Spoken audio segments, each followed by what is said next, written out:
They grabbed her arms, called security, treated her like a criminal at a charity gala worth millions. Why? Because she wore the wrong dress, had the wrong skin color, walked into a room where everyone decided she didn't belong. But when the doors burst open and a voice demanded, "Where is my wife?" everything changed. This is the true story of Kendra Brooks, the woman they threw out, the billionaire's secret, and the moment that broke the internet. What happens next will leave you speechless. The valet's eyes slid past Kendra like she was invisible. She stood there, keys dangling from her fingers, watching him rush to open the door of the Mercedes behind her. The white couple inside got the smile she didn't. Kendra exhaled slowly and pocketed her keys. She'd driven herself. Of course she had. The invitation said 8 o'clock. It was 8:47 now. Los Angeles traffic didn't care about charity galas. The Waldorf Astoria lobby sparkled with too much light. Chandeliers dripped crystal. Women floated past in gowns that cost more than her monthly rent. Kendra smoothed down her black dress, simple, elegant, from a consignment shop in Culver City.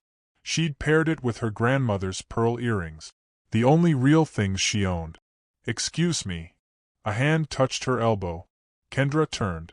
A woman in her 50s, face pulled tight from too many procedures, held out an empty champagne glass. "Could you take this? And bring me another. Make sure it's the Veuve Clicquot." Kendra's throat tightened. "I'm not." "Quickly, please." The woman pushed the glass into Kendra's hand and walked away. The glass felt cold. Sticky lipstick marked the rim. Kendra stood there, holding it, heat crawling up her neck. Around her, conversations hummed. Laughter bounced off marble floors. No one looked at her. Or maybe everyone was looking. She couldn't tell anymore. She set the glass on a passing server's tray. An actual server, a young Latino man who gave her a knowing nod and walked toward the ballroom. Her heels clicked too loud. The security guard at the entrance barely glanced at her face. His eyes dropped to her clutch. "Invitation." Kendra fumbled with the clasp. Her hands shook. She hated that they shook. The invitation was tucked between her phone and emergency $20 bill. She pulled it out. Cream cardstock. Embossed gold lettering. Her name printed right there. Ms. Kendra Brooks, curator, Apex Contemporary Arts Foundation. The guard studied it like it might be fake. Behind him, people walked through without stopping. He finally stepped aside. The ballroom stole her breath.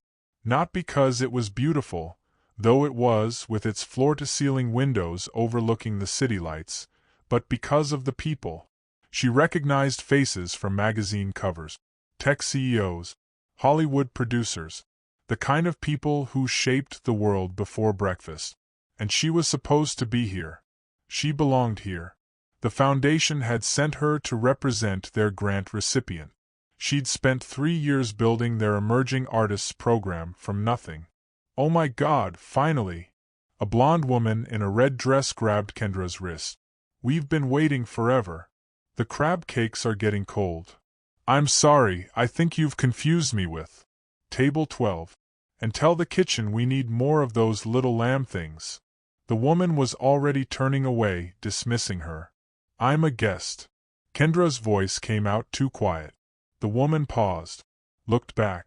Her eyes traveled from Kendra's consignment dress to her department store heels. Something cold moved across her face. "A guest." "Yes. I'm with the Apex Contemporary Arts Foundation." "Right." The word dripped disbelief. The woman leaned closer. Her perfume was suffocating. "Honey, I don't know what game you're playing, but this isn't that kind of party. If you need the money that badly, there are agencies that do this properly." Kendra's chest compressed. The room tilted slightly. "I have an invitation. My name is Kendra Brooks. I'm a curator." "Victoria, what's the hold-up?" A man in a tuxedo appeared. Silver hair. Rolex catching light. "This girl is claiming she's a guest," Victoria said. She made the word girl sound like an accusation. More people were turning now. Conversations dying. Eyes finding her. Kendra felt them like heat lamp. Her skin burned. I can show you my business card. My ID. I work for Victoria Hartwell. The blonde extended her hand, not to shake, but like a weapon. My family has been on the board of this charity for 30 years. I know every legitimate guest. And I know when someone is trying to sneak into an event they weren't invited to. Kendra's hands curled into fists. Her nails bit into her palms. Call the foundation. Call Margaret Chen. She sent me. Margaret Chen. Victoria smiled. It was worse than her frown. I had lunch with Margaret yesterday. She never mentioned sending anyone. Because Margaret didn't mention junior staff to board members. Because Kendra was supposed to observe, network quietly, then disappear. Because she was supposed to know her place. I think we should get security. The silver-haired man pulled out his phone. No, wait. Kendra reached out, then dropped her hand. Reaching toward them would only make it worse. Don't touch him. Victoria's voice rose sharp. Other people were definitely watching now. Phones appeared. Someone was recording. Kendra saw the red dot of a video camera. 2 security guards materialized. Black suits. Earpieces. One was the same guard from the entrance. This woman doesn't belong here, Victoria said. She's been harassing guests and claiming to be someone she's not. Ma'am, we need you to come with us. The taller guard reached for Kendra's arm. Don't touch me. Kendra stepped back. Her heel caught on her dress hem. She stumbled. Caught herself. The guards moved closer. Please. The word cracked. Kendra hated the sound of her own voice. Hated the tears pressing behind her eyes. Just let me show you my invitation. It has my name. Right there. Anyone can print an invitation, the silver-haired man said. The guard's hand closed around her upper arm. Firm. Professional. Humiliating. Let go of me. Kendra tried to pull away. The grip tightened. If you don't cooperate, we'll have to call the police, the guard said quietly. The police. The words hit like cold water. Kendra stopped struggling. She knew how that story ended. Black woman accused of crashing exclusive party. It didn't matter what the truth was. I'll leave. Her voice sounded far away. Just let me go. I'll leave. Victoria crossed her arms. Triumphant. Make sure she doesn't come back. The guard steered her toward a side exit. Away from the cameras. Away from the people who would never believe her version of event. Kendra's vision blurred. She wouldn't cry. Not here. Not for them. The side door opened to a service hallway. Harsh fluorescent lights. The guard finally released her arm. I really do have an invitation, Kendra whispered. I believe you. The guard's face was tired. But it's easier if you just go. Trust me. Behind them, back in the ballroom, someone gasped. Then another gasp. The sound of chairs scraping. A wave of something, shock, excitement, rippled through the crowd. The guard's earpiece crackled. His expression changed. Copy that. He looked at Kendra. Don't move. He walked back toward the ballroom. Left her standing there in the harsh light of the service hallway. Kendra pressed her palm against the wall. Cool. Solid. Real. From the ballroom, she heard a voice. Deep. Clear. Cutting through every other sound. Where is my wife? The world stopped spinning. Kendra's knees buckled. She grabbed the wall for support. That voice. She knew that voice better than her own heartbeat. Footstep. Running. The door burst open. And there he was. Elijah West. 6'3". Custom Tom Ford tuxedo. $200 million to his name. The man whose face had been on the cover of Forbes last month. The man she'd married in a courthouse 5 years ago wearing a sundress from Target. His eyes found hers. Dark. Furious. Terrified. Kendra. If this story is hitting different, if you've ever felt like you didn't belong, smash that like button right now. Subscribe and turn on notifications because stories like this, real, raw, and unfiltered, are what we're all about. Don't miss what happens next. Hit subscribe. Let's go. The hallway contracted, expanded. Kendra couldn't breathe properly. Elijah crossed the distance between them in 4 strides. His hands cupped her face. Warm. Real. Are you hurt? His thumb traced her cheekbone. Checking. Always checking. I'm fine. The lie tasted metallic. You're shaking. His jaw clenched. That muscle near his ear jumped. Kendra knew that tell. Elijah was about to burn something down. Eli, don't. Just let me leave. I'll go home and we can. No. The word cut like steel. He took her hand, threaded his fingers through hers. The gold band on his ring finger caught the fluorescent light. He never took it off. 5 years. He'd never once taken it off. What are you doing? What I should have done years ago. He pulled her toward the ballroom. Eli, wait. Kendra dragged her feet. Her heels scraped against polished concrete. This isn't how we planned it. The press strategy. Your lawyers. He stopped. Turn. His eyes held something wild. Something she'd only seen once before, the day they'd stood in that courthouse and promised each other everything. I don't care about the strategy anymore. His voice dropped low. Dangerous. Someone put their hands on you. You're shaking and trying to pretend you're fine when you're not. The investors will. Let them pull out. He squeezed her hand. I'm tired of hiding you. I'm tired of pretending you don't exist. I'm tired of watching you walk into rooms alone while I show up 30 minutes later like we're strangers. We agreed. To protect me. I was protecting my company. His voice cracked. My reputation. My board. My stock price. Everything except the only thing that actually matters.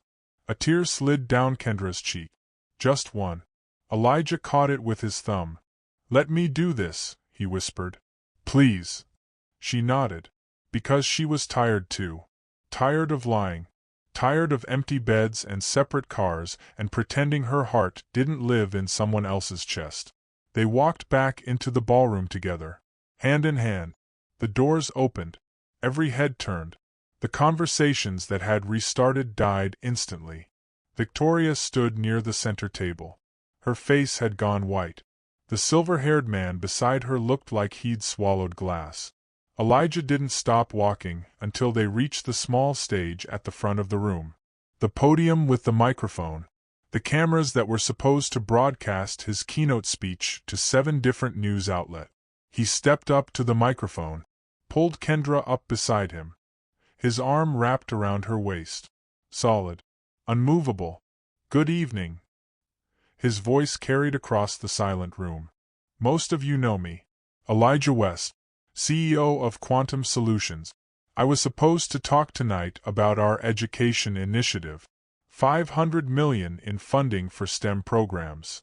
He paused, looked down at Kendra, smiled. It was the smile he saved for their apartment. For Sunday mornings.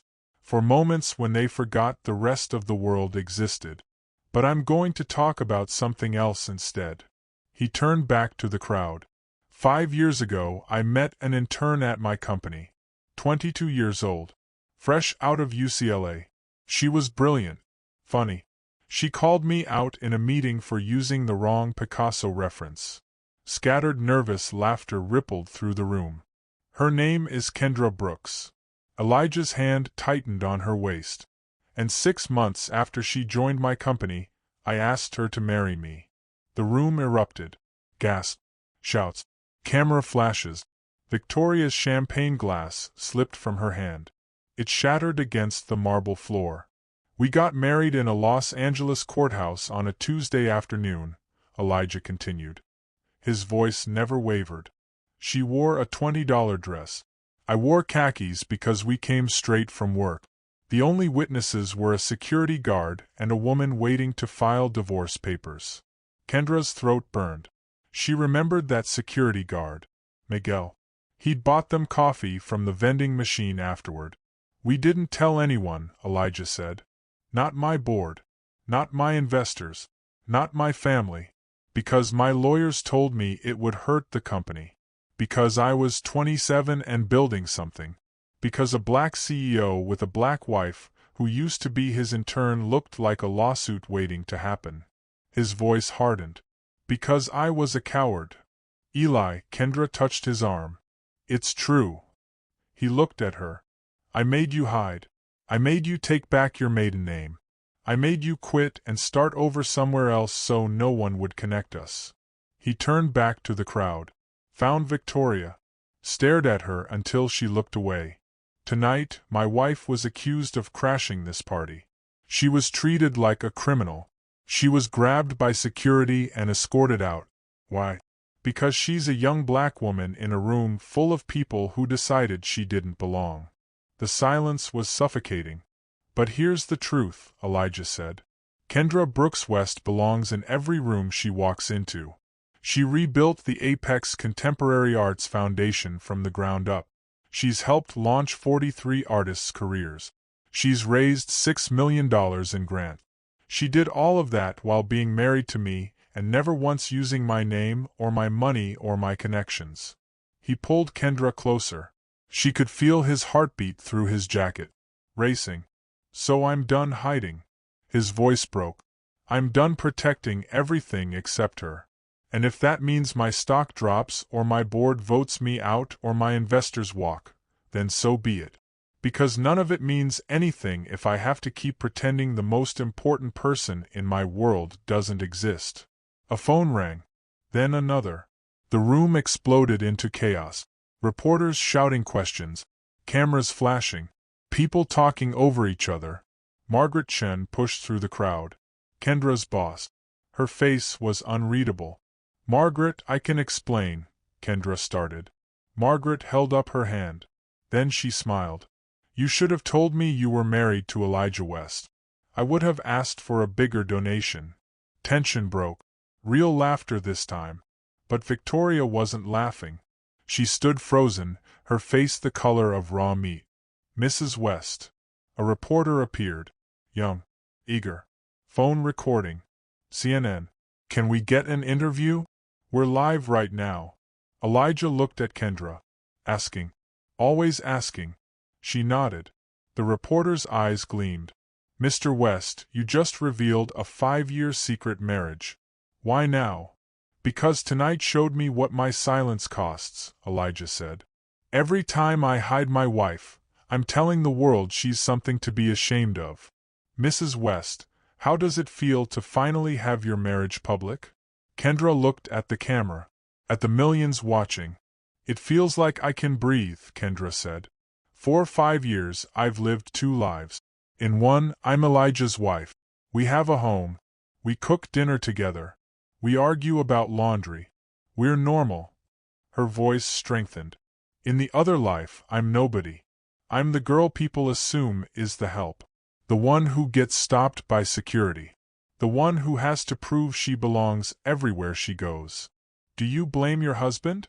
Kendra turned to Elijah. His eyes held everything they'd never said out loud. I blame a world that made us think we had to choose, she said. I blame a society that sees a young black woman and automatically assumes she's in the wrong place. I blame myself for going along with it because I was scared too. Victoria pushed forward. Her face red. Mascara smudged. This is slander, she said. I didn't. There's been a misunderstanding. Kendra looked at her. Really looked. Saw the fear there. The sudden realization that her actions had been broadcast to millions. You told security I was harassing guests, Kendra said quietly. You said I didn't belong here. You had me physically removed. I thought, you have to understand. What? Elijah stepped forward. You thought she looked like she didn't belong? That someone who looked like her couldn't possibly be a legitimate guest. Victoria's mouth opened. Closed. No words came. I want to apologize, Victoria finally said. No. Kendra's voice cut through. You made a choice. You looked at me and decided I was less than. The only mistake was getting caught. Victoria turned and pushed through the crowd. Leaving. Running. The cameras followed briefly, then swung back. Elijah's phone buzzed repeatedly. He pulled it out. His eyes widened. We're trending worldwide, he said. #1. The hashtag is hashtag she belongs here. Margaret appeared with her tablet. The foundation's donation page. The number climbed in real time. 100,000. 200,000. It started the moment you spoke, Margaret said. Her eyes were wet. People are donating. Writing messages. Saying they've been you. Mrs. West. The reporter leaned in. What do you want people to take away from tonight? Kendra looked out at the faces watching. Some sympathetic. Some uncomfortable. All forced to witness. I want them to notice, she said. To pay attention to who gets questioned and who doesn't. And I want every girl who's ever been told she doesn't belong to know that she does. Walk into every room like you own it. Elijah leaned down. Whispered. I love you. I'm sorry I made you wait. I love you too. She turned. Kissed him. Right there. The cameras went wild. When they pulled apart, the ballroom was applauding. Not everyone. But most people were standing. Some crying. They left through the front entrance. Together. The valet rushed to get Elijah's Tesla. Elijah opened her door. She slid in. He got in the driver's seat. Started the engine. Neither spoke as he drove down Wilshire. Through Los Angeles. Their city. Kendra turned off her buzzing phone. Elijah did the same. What happens tomorrow? She asked. I don't know. He took her hand. But we'll figure it out together. Together, she repeated. They drove toward Silver Lake. Toward their apartment. The one where they could finally just be. And for the first time in 5 years, Kendra didn't feel like she was hiding. She felt like she was home. Kendra walked out of that ballroom as someone completely different. No more hiding. No more pretending. And if her story moved you, if it made you feel something real, show some love. Hit that subscribe button. Smash the like. Drop a comment telling me what you would have done in her shoes. Because your story matters too. We're building a community here where everyone belongs. Subscribe now. Let's keep this conversation going.